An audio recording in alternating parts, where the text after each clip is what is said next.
BNP chairman Tarique Rahman যখন প্রায় প্রধানমন্ত্রী ফলাফলের দিক থেকে তখনই যুক্তরাষ্ট্র থেকে শুভেচ্ছা বার্তা এসেছে। একটি সফল নির্বাচন আয়োজনের জন্য বাংলাদেশের জনগণকে অভিনন্দন জানিয়েছে।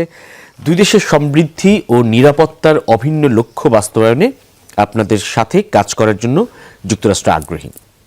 ভারতের তরফ থেকে যে টুইট বার্তায় দেওয়া হয়েছে, মোদি বলেছেন সেখানে, এই বিজয় আপনার নেতৃত্বের প্রতি বাংলাদেশের জনগণের আস্থার প্রতিফলন। গণতান্ত্রিক, প্রগতিশীল এবং অন্তর্ভুক্তিমূলক বাংলাদেশের সমর্থনে ভারত থাকবে। চায়না, পাকিস্তান সকলেই শুভেচ্ছা জানিয়েছে। ভারত এবং যুক্তরাষ্ট্রের এই শুভেচ্ছা বার্তায় শুধু কি এটাকে কার্টিসি, নাকি এর বাইরে কোনো মেসেজ থাকতে পারে? আমেরিকা যে বার্তাটা আছে তার মধ্যে খানিকটা মেসেজ আছে। এখানে যৌথ নিরাপত্তার কথা বলা হচ্ছে।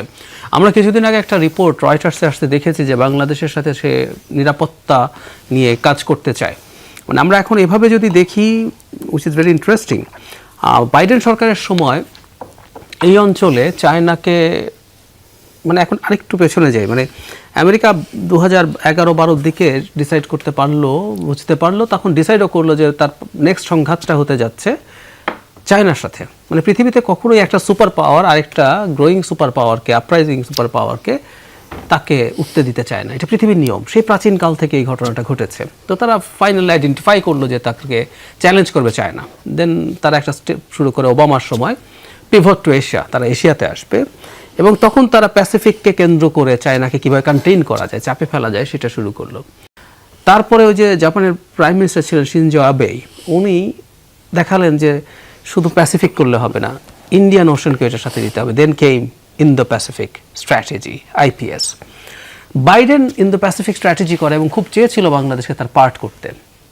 বাইডেনকে তো ট্রাম্প দেখতে পারে না, প্রচুর সমালোচনা করে, কিন্তু ইন্টারেস্টিংলি ইন্দো প্যাসিফিক স্ট্র্যাটেজি কিন্তু তারা বাতিল করেনি।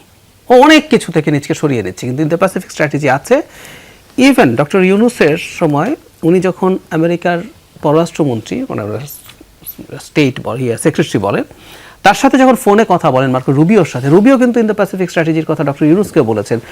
রুবিও যে স্টেটমেন্ট দিয়েছেন সেখানেও আছে, আমাদের সরকারের স্টেটমেন্টেও আছে। এই কথাগুলো বলার উদ্দেশ্য হচ্ছে আমেরিকা, আর বিশেষ করে ট্রাম্প, অন্তত চায়নার ব্যাপারে হি ইজ ভেরি টাফ, অন্তত ওপরে ওপরে। যেহেতু টাফ চায়নার সাথে, এখন বাংলাদেশে ইন্ডিয়া যেহেতু সরে যেতে হয়েছে, বাংলাদেশে চায়নার ফুটপ্রিন্ট বেড়ে যাচ্ছে, এই ধরনের আলাপ আছে। ইন্ডিয়া যেহেতু কম এনগেজড, এখন আমেরিকা এখন বাংলাদেশে এই চায়নার ফুটপ্রিন্টে কনসার্ন, সুতরাং বাংলাদেশের সাথে যদি জয়েন্টলি নিরাপত্তা নিয়ে কাজ করতে চায় সেটা সে আলোচনা করবে। এটা কিন্তু ইভেন এই শুভেচ্ছার মধ্যে সে উল্লেখ করে দিয়েছে। আর ইন্ডিয়ার এখানে, এবং এটা নিয়ে বাংলাদেশের ব্যালেন্সিংয়ে কিন্তু সমস্যা হবে সামনে।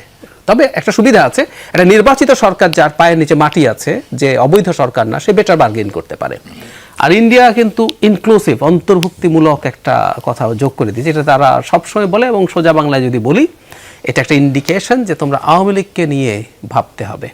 নির্বাচনের আগে প্রথম দিকে বলতো ইনক্লুসিভ হতে হবে, মানে আওয়ামী লীগকে নিয়ে হতে হবে, ওই জায়গা থেকে সরে এসছে। কিন্তু এখন যেটা বুঝতে পারি, নির্বাচিত সরকার আসলে তার উপরে সম্ভবত এই ধরনের চাপ না হলেও প্রত্যাশা ভারতের থাকবে, আস্তে আস্তে এটা চাপও হতে পারে, যে কোনো না কোনো ফর্মে আওয়ামী লীগকে দেয়া। এটা ইনফ্যাক্ট এই বেসিক শুভেচ্ছা বার্তার মধ্যেই চলে এসছে।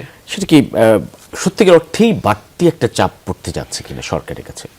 চাপ তো খানিকটা পড়বেই, কারণ একটা সরকারের জন্য এই ব্যাপারে কাজ করা। আবার আমি আরেকটা কথাও বলি, একটু অপ্রিয় হতে পারে, তারপরও বলি, এই নির্বাচনে তো আওয়ামী লীগ ভোট দেয় নেই।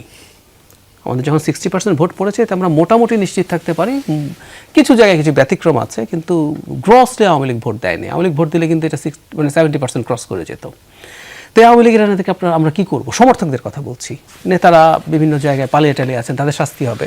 সো আওয়ামী লীগ তার নামে নাকি অন্য কোনো নামে তার একটা পলিটিক্যাল স্পেস দিতে হবে। তারা যদি এইসব জায়গায় চলে আসতো, অন্তত ভোটের দিক থেকে আমরা আস্তে আস্তে বলতে পারতাম ধীরে ধীরে তারা অন্যান্য দলের দিকে যাবেন। তো তার পলিটিক্যাল রাইট এনশিওর করার প্রশ্ন তো আসলে আসবে। জি।